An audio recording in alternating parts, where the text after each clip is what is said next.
Olá, bem-vindos ao Biocotidiano, um espaço para a discussão sobre a influência da biologia e da ciência em nossa vida. Hoje vamos falar sobre um tema bastante polêmico: organismos geneticamente modificados. Embora bastante debatidos e conhecidos, os organismos geneticamente modificados ainda não são bem compreendidos pela comunidade em geral, o que se torna bastante perigoso quando entendemos que o nosso país é um dos pioneiros na alta produção e consumo desses organismos. Existe um cenário comercial mundial muito favorável para que o Brasil se torne o maior produtor de alimentos do mundo, desde que use a tecnologia para ajudar os meios de produção e diminuir os desperdícios, aumentando sua produtividade. Na opinião de muitos pesquisadores e empresários, o grande foco do agronegócio deve estar na tecnologia.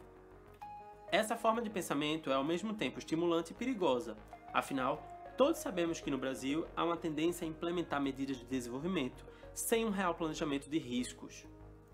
A realidade é que a tecnologia já está na mesa dos brasileiros há anos. No início de julho de 2018, o jornal O Brasil de Fato publicou uma matéria sobre o tema. A matéria é intitulada "Na Copa dos Transgênicos, Brasil é vice e a Argentina ocupa o terceiro lugar". O jornal explica que a área agrícola mundial ocupada por cultivos transgênicos ou cultivos geneticamente modificados, cresceu em 2017 3% em relação ao ano anterior e chegou a 189,9 milhões de hectares. A Argentina, na disputa por adoção da tecnologia, continua em terceiro lugar, com 23,6 milhões de hectares. Na classificação, o Brasil fica atrás apenas dos Estados Unidos. Esses dados fazem parte do levantamento realizado anualmente pelo Serviço Internacional para a Aquisição e Aplicação da Agrobiotecnologia. Todos os anos, o levantamento desse órgão vem acompanhado de diversas orientações a favor da produção dos transgênicos. O presidente do conselho diretor da instituição, Paul Tang, chegou a elogiar a recente produção de cultivos transgênicos de última geração, com maçãs e batatas que não escurecem nem estragam, o abacaxi super doce, enriquecido com antocianina, as espigas de milho com maior biomassa e altos níveis de amilose, o óleo de soja modificado, além de autorização para comercializar a cana-de-açúcar resistente a insetos. Um novo estudo pós-transgênico, chamado Impactos Socioeconômicos e Ambientais do Cultivo Geneticamente Modificado entre 1996 e 2016, elaborado pela PG Economics, foi publicado no final de junho desse ano. A consultora calcula que os cultivos transgênicos produziram um lucro de 186 milhões de dólares nesse período.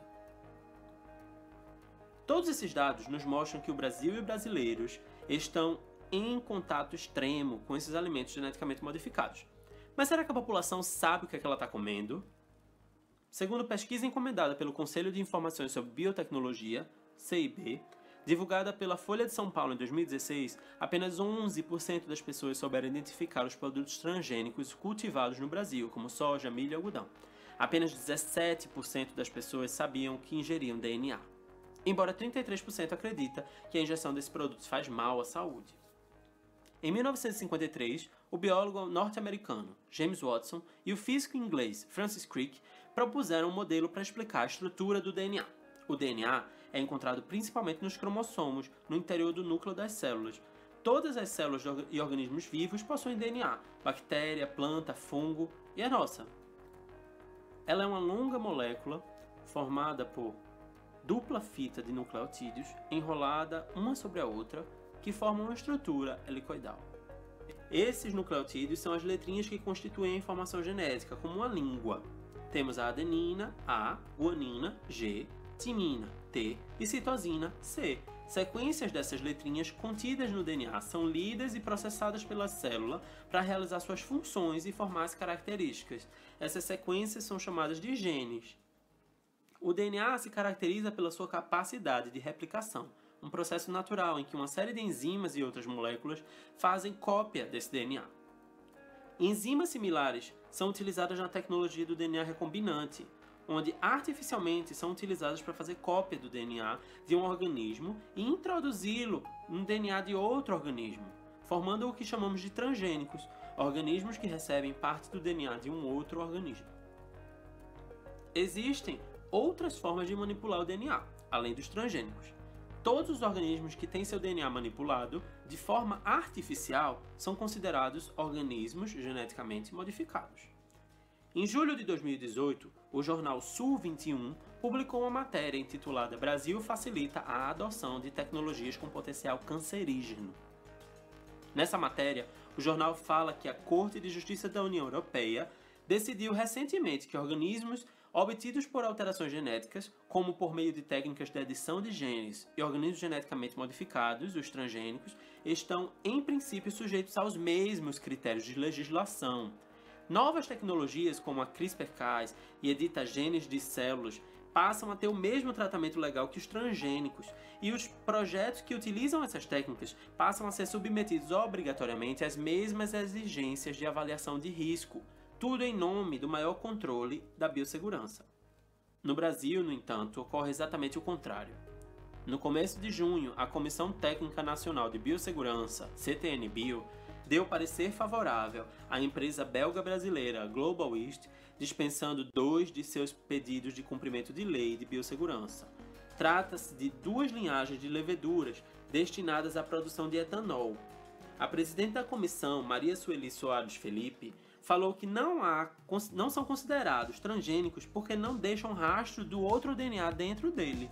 E essa foi uma decisão histórica, porque a tecnologia completamente nova e recente que nunca havia sido feita e aprovada pela CTN-Bio.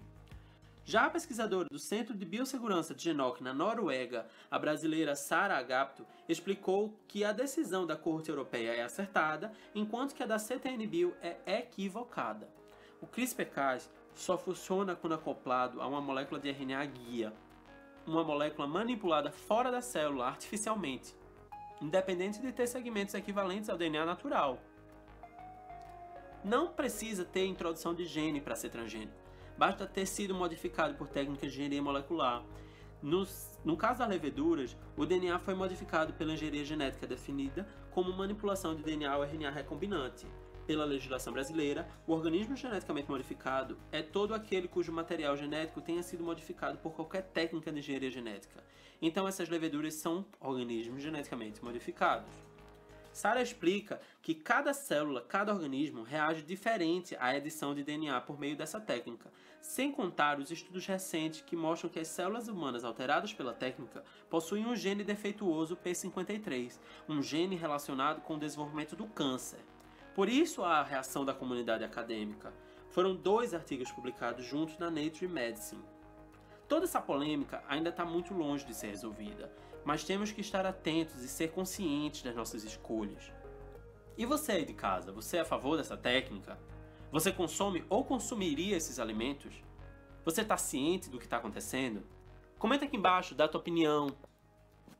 É isso aí, galera. Valeu e até o próximo vídeo.